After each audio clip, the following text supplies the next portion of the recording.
Police officer hired Hitman to kill her husband and a young girl.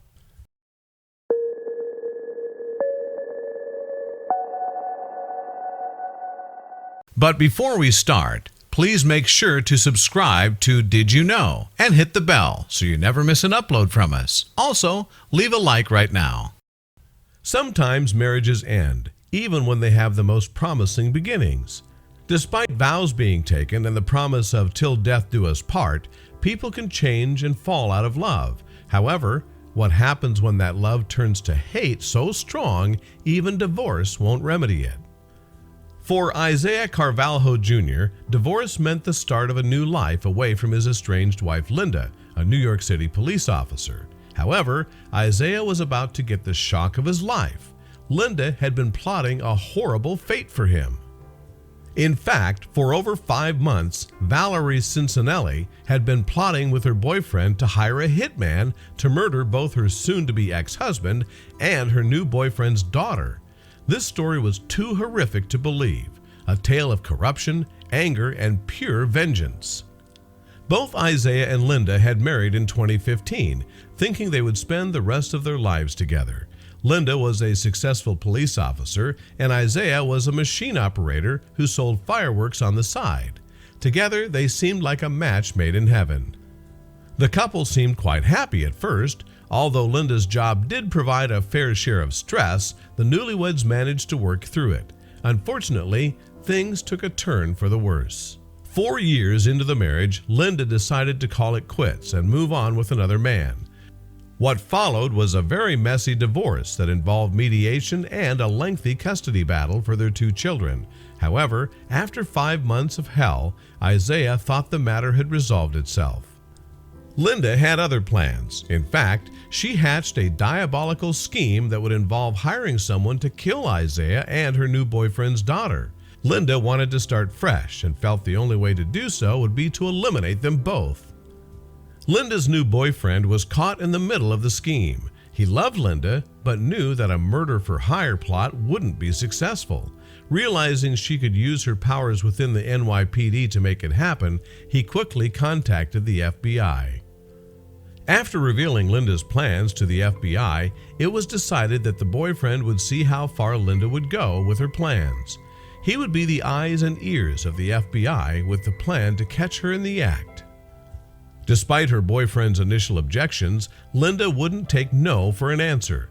After the custody battle with her ex, she would not let him get away with taking her 2 children or humiliating her in court. Therefore, he needed to die. Linda had been exposed to homicides over the course of her career at the NYPD. She knew how killers were caught and that it would be in their best interest to hire someone to do it. They couldn't have any trails leading the murders back to them. The boyfriend couldn't imagine life without his own daughter, and while he knew that Linda's divorce had been a messy affair, murder seemed a bit extreme. However, he realized she was set on having them dead. Nothing would change her mind. Linda's plan was simple.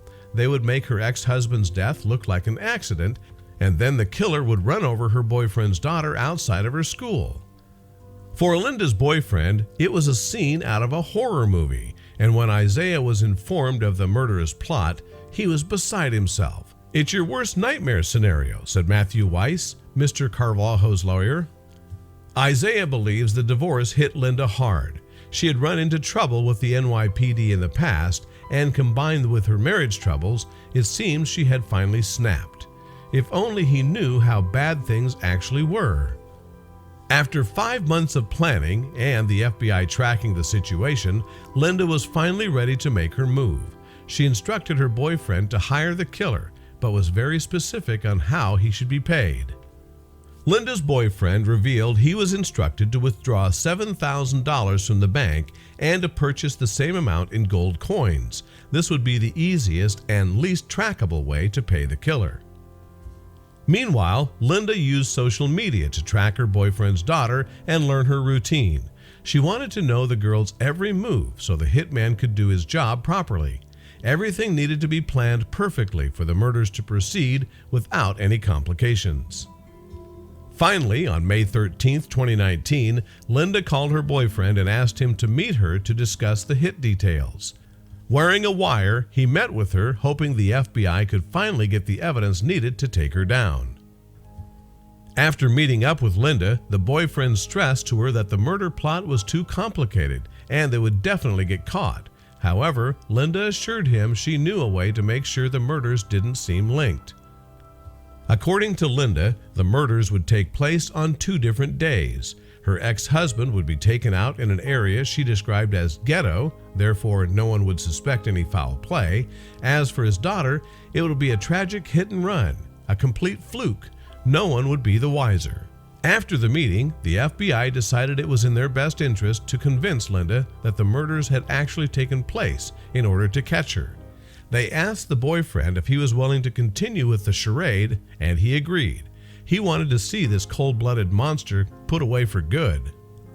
Pretending to be her boyfriend, the FBI texted Linda to let her know that her plot had succeeded. They contacted her at home and told her they were investigating the death of her ex-husband Isaiah. However, they also chose to take things a step further. You won't believe the lengths they went to. The authorities pretended to be the killer as well. They sent Linda fake crime scene photos, hoping to convince her that the disgusting deed had been done. Thankfully, she took the bait. Thrilled that the murder had been successful, Linda immediately contacted her boyfriend with the news. She wanted to make sure they aligned their alibis so there would be no red flags if they were questioned by police. Texting her boyfriend, who actually was an FBI agent, Linda demanded he deleted all of their text message conversations. It was imperative they left no tangible trail that could link them to the crime. With all of the evidence they needed, the FBI approached Linda that afternoon and arrested her. To say Linda was shocked was an understatement. The officer had been outsmarted by the man she thought loved her. Linda was booked at the NYPD and charged with the use of interstate commerce for murder for hire. It was a mighty fall from grace for the officer. Or was it? It seemed Linda had a history of misconduct during her career with the NYPD. After joining the force in 2007, she had worked at the 106th Precinct in Queens as a domestic violence officer until 2017. However, she was placed on modified duty after sharing confidential information with her boyfriend. She also lost the right to carry a gun. So what brought this officer to murder? The FBI can't say for sure, but they believe her tumultuous love life had something to do with it. Isaiah Carvalho had been her second husband, and she had restraining orders against her first husband. As of now, Linda is being held without bail as the investigation continues. There is very strong evidence of guilt of the crimes of trying to get these 2 individuals murdered, said Judge Ann Y. Shields of the federal court in the Eastern District. We hope justice is served, and we're thankful that both Isaiah and the innocent girl escaped with their lives. Love can be a dangerous thing.